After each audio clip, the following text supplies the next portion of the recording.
नमस्कार दोस्तों, हमारे YouTube चैनल हिंदू रिचुअल्स में आपका स्वागत है।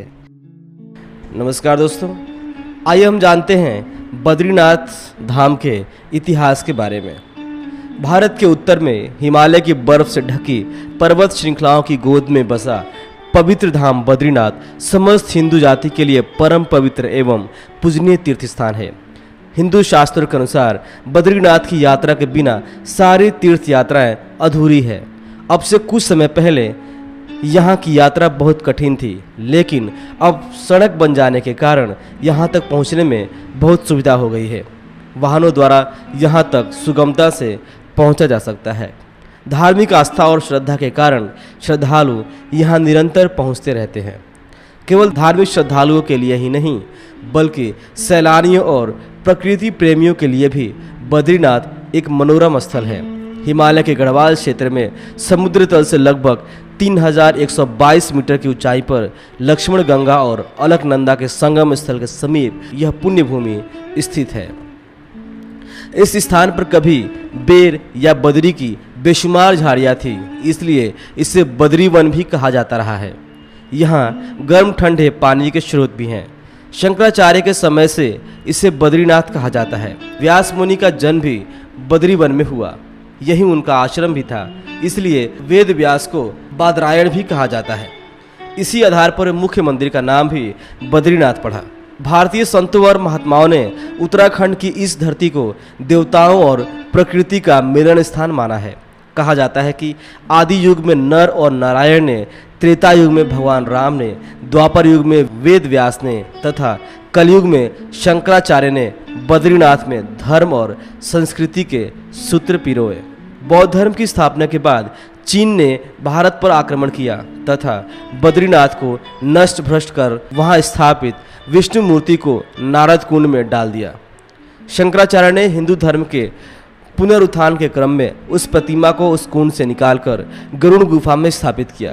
चंद्रवंशी गढ़वाल नरेश ने यहाँ मंदिर निर्माण कराया। उस मंदिर पर इंदौर की महारानी अहिल्याबाई ने सोने का शिखर चढ़ाया। तभी से यह तीर्थ भावात्मकता का आधार बना। दक्षिण के केरल के नबुंदरीपाद रावल ब्राह्मण ही इस प्रतिमा को छू सकते हैं तथा जगन्नाथपुरी उड़ीसा के तांबे के कड़े बद्रीनाथ में चढ़ाए बिना भारत की तीर्थ यात्रा पूरी नहीं होती है।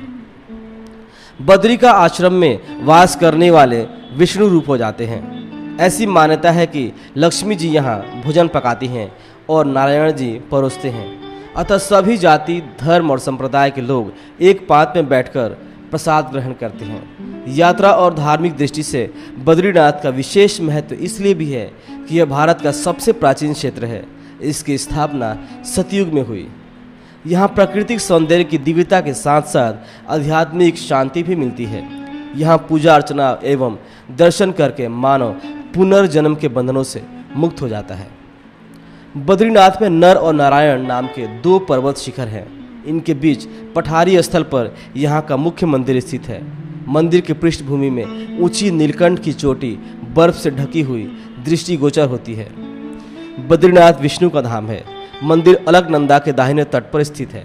पत्थरों से बने मंदिर की ऊंचाई लगभग 15 मीटर है, जिसके ऊपर 3 स्वर्ण कलश चमकते रहते हैं। मंदिर नारायण पर्वत की तलहटी पर अवस्थित है। इसका रंगीन बाहरी द्वार सिंह द्वार कहलाता है। इसकी सुंदरता एवं भव्यता देखने योग्य है। मुख्य मंदिर के 2 भाग हैं। प्रथम भाग में गरुड़, हनुमान और लक्ष्मी जी के छोटे छोटे मंदिर स्थापित हैं। ये मंदिर प्रांगण के अंदर ही चारों ओर स्थित है। दूसरे भाग में श्री बद्री नारायण अर्थात विष्णु जी की काले पत्थर से निर्मित चतुर्भुजी प्रतिमा है। इनके मस्तक पर एक बड़ा हीरा जड़ा हुआ है। इनके अगल बगल में नर, नारायण, कुबेर, उद्धव एवं नारद की मूर्तियां स्थापित है। यही मुख्य वेदी है जिसकी पूजा अर्चना एवं दर्शन करके मानव पुनर्जन्म के बंधनों से छूट जाता है। इसी प्रकार की विशेष जानकारियों के लिए देखते रहे हमारा चैनल हिंदू रिचुअल्स। और हाँ, अगर आपको ये वीडियो पसंद आए तो कृपया सब्सक्राइब करना ना भूलें, जो कि निःशुल्क है।